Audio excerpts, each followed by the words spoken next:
Dave Grohl, thank you so much for joining us on Channel 4 News. It's an absolute pleasure to have read the book as well. And the thing that really strikes you is, especially during lockdown when so many people couldn't concentrate, you've got an incredible memory.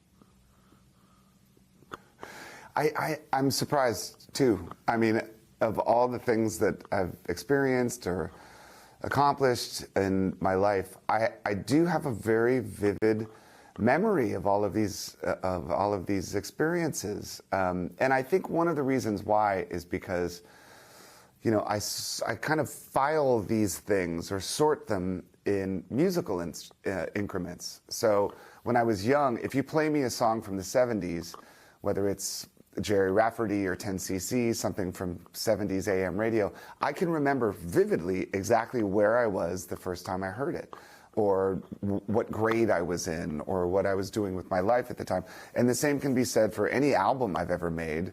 When I hear one of those songs come on the radio, I can remember what I was wearing at the time when I recorded it, what the studio looked like. And so I think I kind of, you know, I can recall these things based on these musical moments.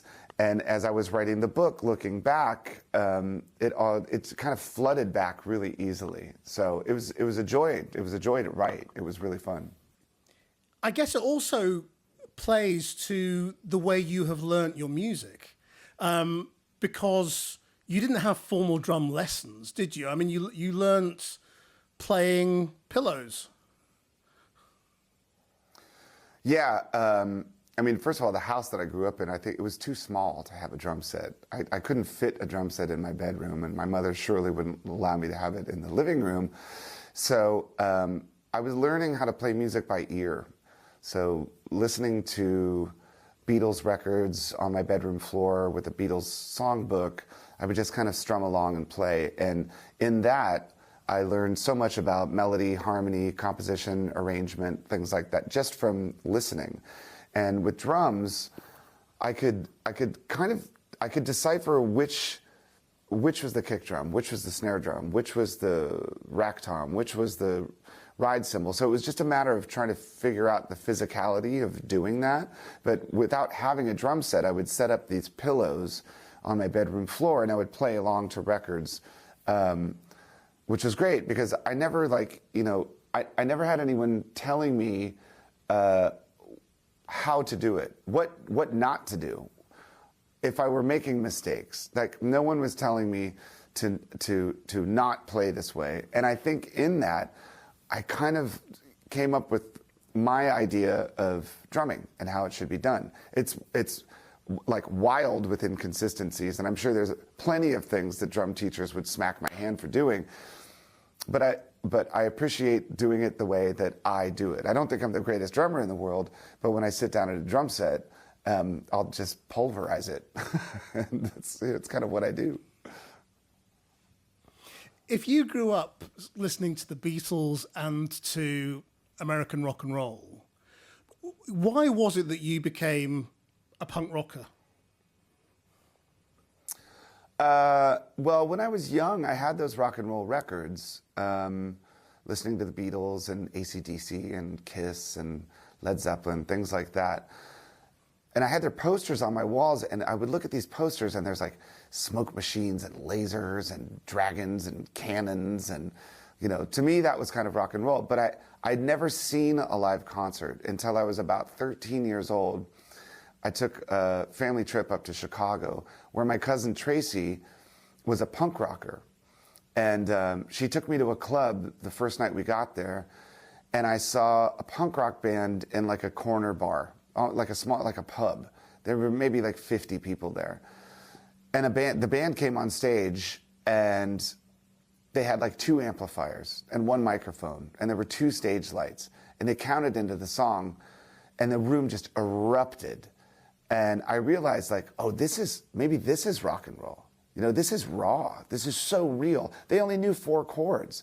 I'm like, I know those 4 chords, so maybe I could do this as well. And that's really what inspired me the most, was feeling that, like, that it was accessible to me.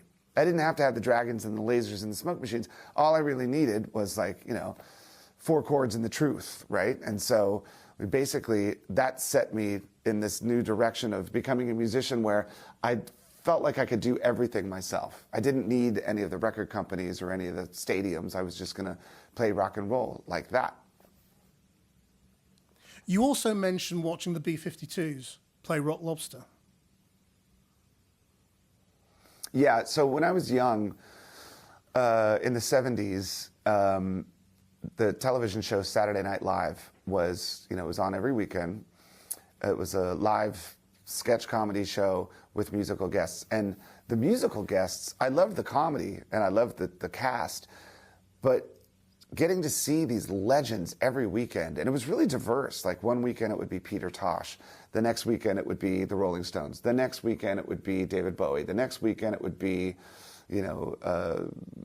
Simon and Garfunkel, things like that. But there was this one weekend that the B-52s came on, and they were so eccentric and quirky and unusual.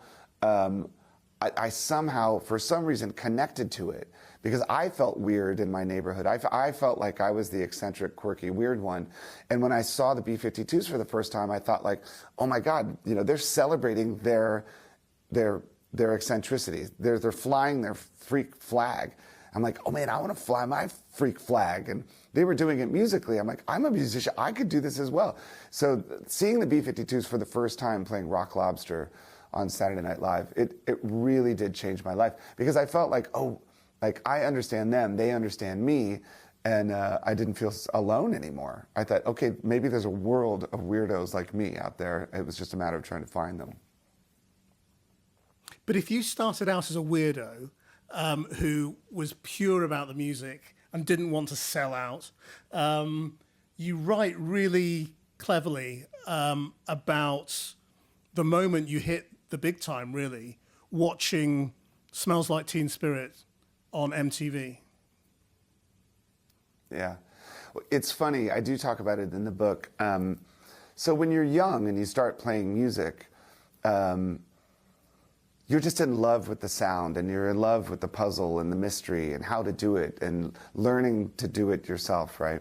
You're listening to top 40 radio. You're listening to these huge bands that have sold millions of records. And, then as I became like a punk rock kid, the punk rock underground was kind of like ethically suffocating. You were conditioned to reject any sort of commerciality or conformity, any sort of like top 40 radio, things like that.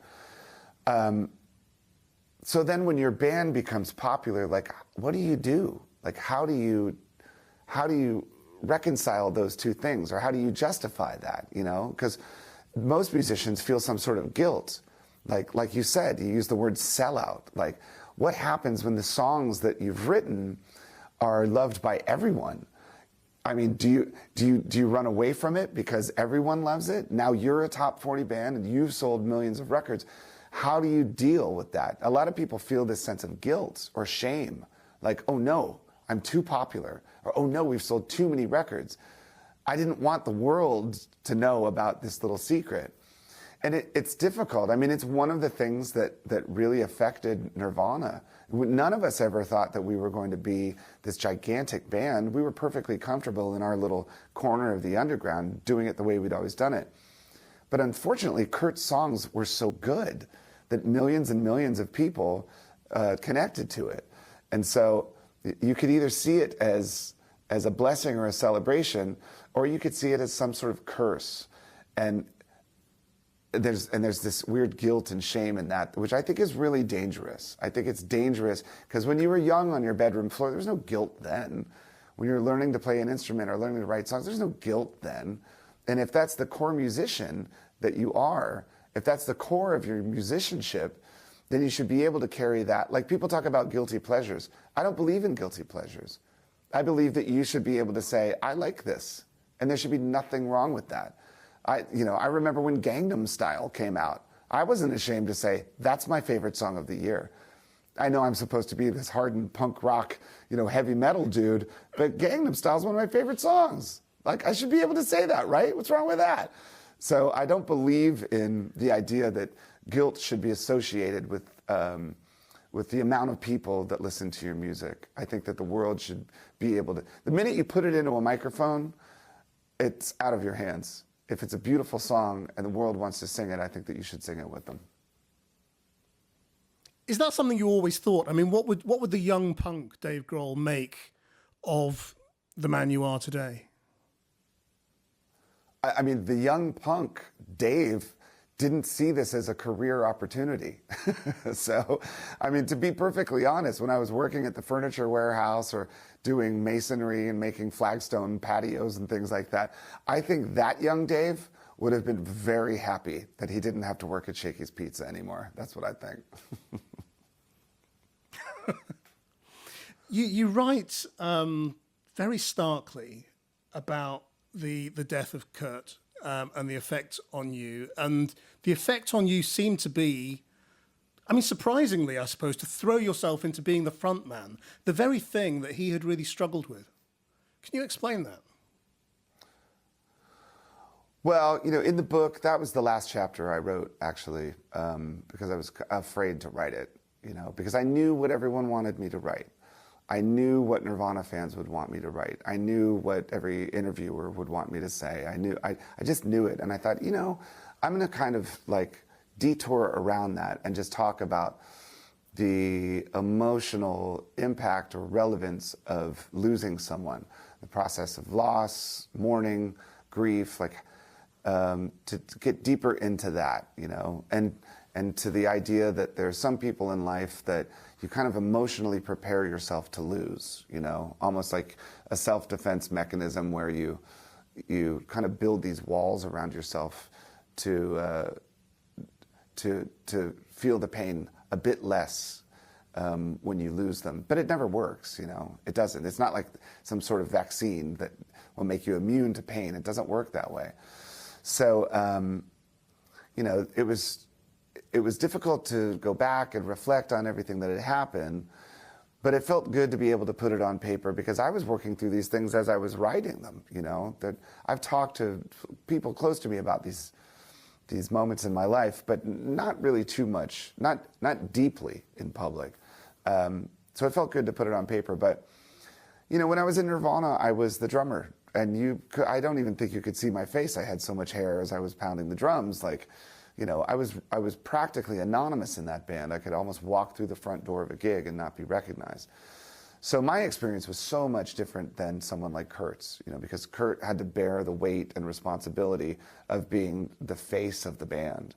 And when your band becomes successful and popular as quickly as it happened to Nirvana, that's a really difficult path to navigate. And there's no specific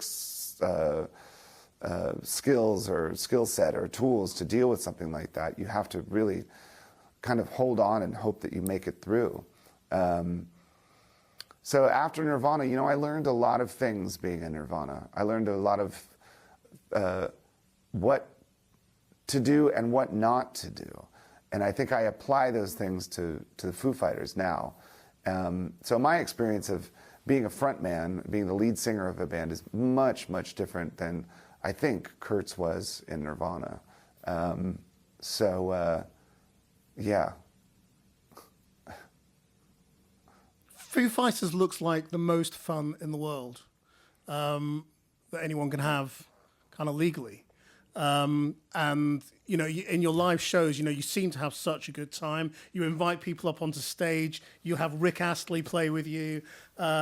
You'll invite a stranger out of the audience to play drums. You know, are you sort of really living for as much, you know, shits and giggles as possible? Yes. That's the simple answer. No, I mean, you know, when we started the Foo Fighters, it wasn't just like starting a band. It wasn't just like